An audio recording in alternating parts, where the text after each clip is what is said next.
김태현의 정치쇼. 김태현의 정치쇼 2부 뉴스 속 깊숙한 이야기를 들어보는 인터뷰 시간입니다. 오늘은 민주당의 서른 의원 전화로 연결돼 있는데요. 어제 있었던 대통령의 국정과제 점검 회의부터 대장동 사건까지 두루두루 좀 질문을 해보도록 하겠습니다. 의원님 안녕하세요. 네, 안녕하세요. 민주당의 서른입니다. 김태현 변호사 반갑습니다. 예, 의원님. 예, 오랜만입니다. 네. 어제 네. 짧게 요거부터 좀 여쭙게요. 대통령 국정과제 점검 회의 혹시 좀 보셨나요? 네, 대충 봤습니다. 어떻게 보셨어요? 야당 중진 의원으로서. 근데요, 예. 대통령께서 국민과의 대화를 하신 거는 좋은데 너무 늦었어요. 김대중 대통령이나 노무현 대통령 같은 경우에는 대통령 당선자 시절에 예. 아주 많은 국민들과 함께 이런 국민과의 대화를 했거든요. 예. 국민과의 대화 시작은 우리 김대중 대통령이 제일 먼저 하셨는데 그때 당선자 시절이에요. 예. 그래서 이번에 이제 취임 220이 됐는데 네. 국민과의 대화를 했는데 한 건 늦었지만 좋았어요. 좋았는데 예. 그런데 문제는 예. 지금 우리가 알고 있는 듯이 이 여소야대입니다. 그렇죠. 우리가 169석 180석까지 가는 상황도 야가 되는데 예. 그렇기 때문에 대통령께서 무슨 개혁을 하든지 뭘 하든지 예. 구조적으로 협치를 하지 않으면 할 수가 없는 구조입니다.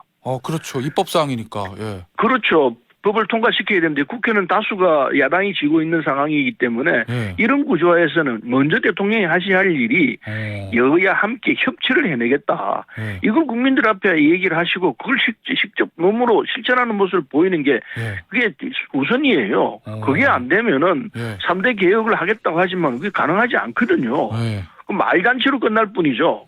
그런데 그런 점에 대해서 어제 같은 경우에 내가 협치를 확실히 해내겠다는 얘기를 하셨어야 됐고요. 그다음 또 하나는 국민적 관심사가 이 이태원에서 있었던 그 참사에 대해서 158명이나 분들이 돌아가셨지 않습니까? 그랬죠. 거기에 대한 진상규명도 안 되고 대통령이 한 번도 그 사과 말씀도 없었습니다. 국정을 이끌어 국민의 생명과 재산을 지켜야 하는 게 정부가 해야 할 가장 귀중한 자세인데 거기에 대해서 한 말씀도 없었어요. 이건 국민들의 기대하고는 전혀 다른 자세거든요. 어제 대화는 잘하셨지만은 그런 결정적인 부분이 빠져 있기 때문에 안타까웠죠. 알겠습니다. 이렇게 풀어가는 건 잘못이라고 생각합니다. 네, 알겠습니다. 네. 자, 예산안 좀 여쭤볼게요. 이거 지금 김진표 의장의 중재안이라는 게 법인세제 1% 인하 아닌 건데 네. 민주당은 이제 받아들이겠다 한 겁니다. 근데 네. 국민의힘은 이제 언발의 오줌내기다 그러면서 보류를 하는 거고 국민의힘이 왜 이걸 합의를 안 해줬다고 보고 계시나요? 결국은요. 네. 이 초부자 감세를 지키라. 예. 이 윤석열 대통령의 가이드라인이거든요. 예. 이 가이드라인에서 한치도 안 벗어나려고 그래요. 그걸 그대로 그냥 수행하겠다. 이 자세입니다. 그럼 결국 대통령실 때문이다라고 보시는 건가요? 그렇죠. 대통령이 이런 지시를 떨어뜨리고 그리고 그걸 여당이 집행하라 이래 놓으니까 여당에서 아무리 협상을 하려도 협상이 안 되는 거예요. 이게 좀 깨져야 합니다. 예. 윤석열 대통령이 예. 정부에 갖고 있는 입장이 있다 하더라도 국회가 있기 때문에 국회 내에서 여야가 합의를 하면 그 존중하고 따라갈 수 있도록 해야 되는데 그거 아니라 이거예요. 그래서 지금 진행이 안 되고 있습니다. 그래서 국회의장이 1% 감세를 하는 걸 하겠다 해서 우리가 그걸 받아들였거든요. 예. 야당이 우리가 받아들였는데 그것조차도 안 지키겠다니까 어제 우리 의총에서는 예. 그렇다면은 예. 우리가 원하는 대로 가자. 단독 수정안. 예. 수정한 대로 가자. 예. 그 주장이 굉장히 강하게 나왔어요. 그러나 지금 지도부가 의장의 수정안을 받아들이겠다는 이런 마음을 갖고 있는데도 불구하고 예. 이게 진행이 안 되니까 예. 이건 이 국정이 앞으로 어떻게 갈지 장담할 수가 없게 돼 있습니다. 근데 민주당 입장에서 저는 고민이시겠어요. 만약에 국민의힘이 이거 받아들이지 않아서 합의가 안 되면 수정안이 있잖아요. 감액한 네. 수정안. 그거를 단독 처리하게 되면 또 왜 야당이 예산까지 단독 처리하는 역풍의 문제도 좀 생길 수도 있을 것 같고 그래서 좀 고민이 되시지 않나요? 그 부분에 대해서. 고민이 없을 수 없죠. 고민이 네. 있을 수밖에 없는데 그런데 예. 이 상대적인 것 아니겠습니까? 우리가 왜 그렇게 하려고 하느냐? 예. 야당이 이런 이 수를 쓸 수밖에 없는 게 정부 여당이 지금 못하게 막고 있는 상황이기 때문에 그럼 차선책으로도 그렇게 하자. 이게 우리 이 민주당의 의견인데 예. 그렇게 결정은 아직 안 났습니다. 의원님 이제 개인적으로 어떻게 보세요? 그렇게 해서라도 이걸 단독으로 처리하는 게 맞다고 보시는 거예요? 아니면 좀 미리 예단할 필요는 없는데요. 예. 협상하는 과정에 있기 때문에 우리 지도부와 여당 지도부와 그리고 청와대가 예. 차라리 청와대하고 직접 하는 게 좋을 것 같아요. 여당이 사람 많아요. 예. 그래서 어쨌든 이건 뭐 밀고 당기고 되지만은 결국은 합의점을 찾을 것 아닌가 하고 희망을 갖고 있는데 예. 정 안 되면은 예. 수정안으로 가는 수밖에 없죠. 아, 정 안 되면 차선책으로 그렇게 갈 수밖에 없다. 예. 이 예산안 처리 늦어지면 국정조사 기간도 실질적으로 줄어드는 거죠? 이태원 참사 관련해서. 그거는 뭐 정 안 되면 우리가 단독으로도 할 수 있는데 그러나 그건 뭐 최악의 상황이고 예. 그렇게 가기 전에 여당과 같이 하는 이런 절충안이 나올 수밖에 없다고 봅니다. 나와야죠. 알겠습니다. 저 민주당 의원분께 좀 묻기 죄송한 질문일 수도 있는데 이 네. 노웅래 의원 올해 네. 같이 정치를 하셨잖아요. 서른 의원 같은 경우는 노웅래 의원하고 같이 했죠. 예, 이 체포동의안 요거 표결에 대해서 어떻게 보십니까? 일단은 자유투표로 맡기는 것 같던데요, 민주당은. 근데 우리 형사소송법상에는요. 예. 불구속 수사가 원칙입니다. 그렇긴 하죠. 증거 은닉에 혐의가 있거나 도주의 우려가 있을 때, 예. 그리고 중대 문제라고 생각할 때, 예. 그때 그 구속이 되는 거거든요. 예. 근데 국회의원으로서 도주할 가능성은 전혀 없는 것이고, 증거인멸도 뭐 증거 다 자료 다 가져갔기 때문에 인멸할 가능성도 없습니다. 예. 따라서 이 원칙에서 보면은 이건 불구속이 맞고, 예. 더군다나 예. 검찰이 압수수색하는 과정에서 여러 가지 문제점이 있었습니다. 지금 방송에 다 일일이 얘기는 못 하겠습니다만은. 그런가요? 따라서 아마 이 노웅래 의원이 뭐 신상 발언을 할 텐데 신상 발언을 하면은 야당 측에서도 그 얘기를 듣고 저런 일리가 있다. 예. 굳이 그걸 구속을 해가지고 할 이유가 뭐 있냐. 불구속을 해서 재판해도 진실이 가려질 것이고 예. 잘못됐다면 나중에 구속하면 되는 것 아니냐.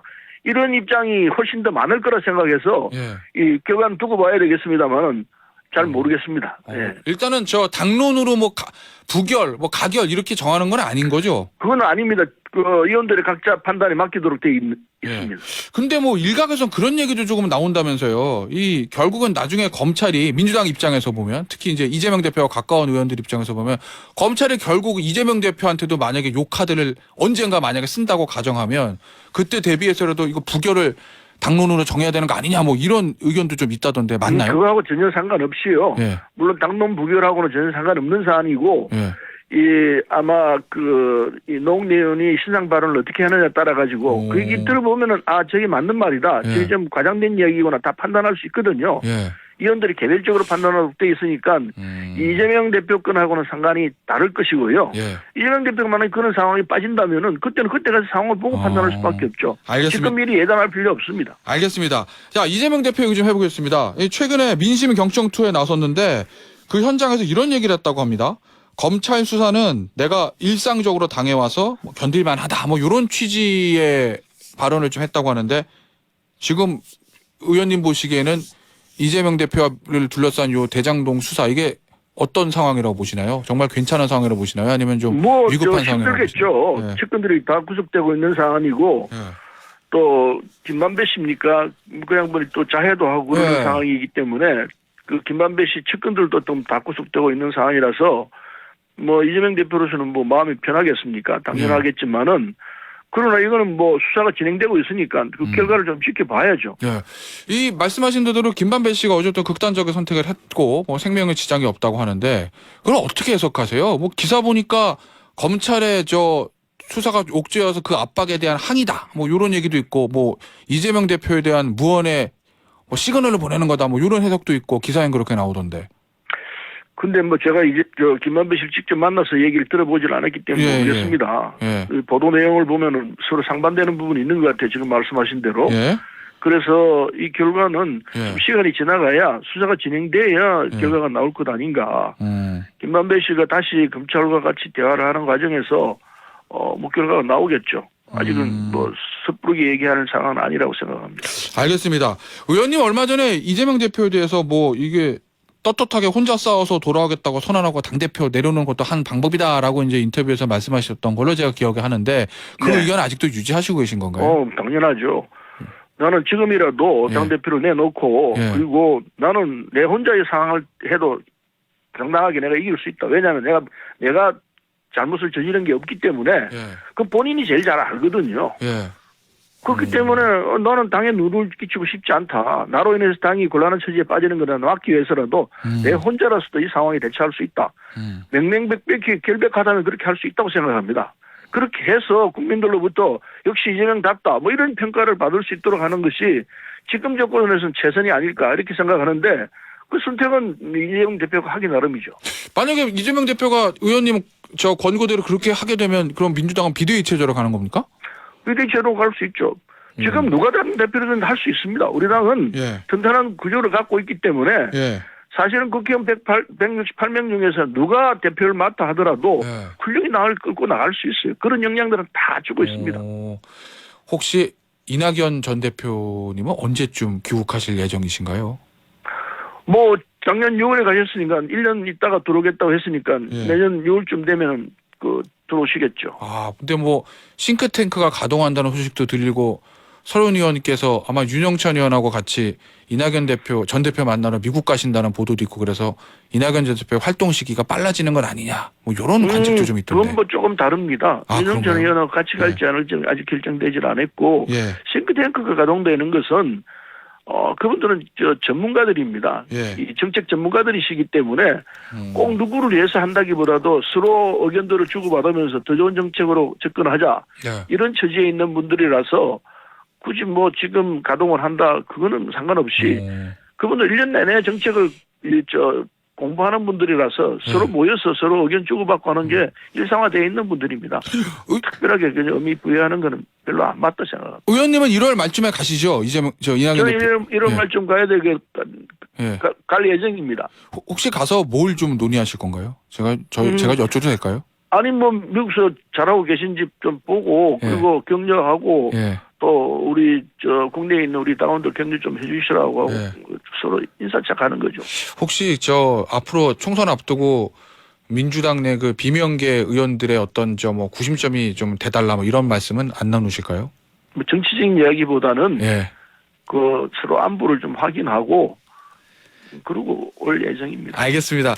마지막으로 요거 좀 여쭐게요. 얼마 전에 뭐 이런 기사가 있었어요. 의원님 보셨는지는 모르겠는데 지금 민주당에 169석이나 되는 많은 의원들을 가지고 있는데 이 원내 전략이 전략이 없는 거 아니냐, 얻는 게 없지 않냐. 뭐 요렇게 좀 비판적인 기사를 제가 봤거든요. 민주당 중진 의원들 입에서도 그런 얘기가 좀 나온다고 뭐 국정조사나 이상민 장관 해임 건의안 예전에 검수합법부터 뭔가 얻은 게 없다. 뭐 요런 비판이 나온다는데 정치 오래 하신 중진 의원으로서 지금 민주당의 원내 전략은 어떻게 보시고 계신가요? 그런 얘기가 나올 소지가 있다고 봅니다. 왜냐하면 손에 쥐는 성과가 지금 안 보이기 때문에 예. 구체적으로 우리 당이 뭐 국회를 압도적으로 이끌고 가고 있는데 그럼에도 불구하고 국민들이 우리 지지자들이 볼 때 속 시원하게 저건 우리가 해냈구나 민주당이 해냈구나 예. 이런 게 지금 안 보이는 게 사실이거든요. 예. 그래서 그걸 좀 만들어내는 노력을 해야 될 것 아닌가. 예. 여당과의 이 협상에서 좀 더 강한 모습을 보일 필요가 있는 것 아닌가 이런 주장이 있는 건 사실입니다. 예. 저도 거기에 대해서 뭐 틀리지 않는 말이라 생각하고 예. 그러나 또 현실은 또 현실이죠. 여야가 합의를 해야 되고 협상을 해야 되는 처지에 있기 때문에 우리 당 이 대표진들에게 막무가내로 그냥 강요만 할 수 있는 건 아니죠.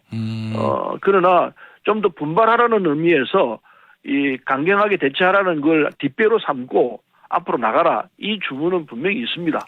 그래서 우리 당 원내대표나 당대표가 그런 의원들의 의견을 우리 지지자들의 의견을 감안해서 좀 더 협상에 강경한 입장을 취하라. 이거는 확실히 있는 거죠. 알겠습니다. 오늘 서른 의원님과의 전화 인터뷰는 여기서 마무리해야 될 것 같고요. 의원님 다음에 저희 스튜디오로 한번 좀 출연해 주시면 감사하겠습니다. 네, 그러겠습니다. 예. 예, 감사합니다. 예, 고맙습니다. 지금까지 민주당의 서른 의원이셨습니다.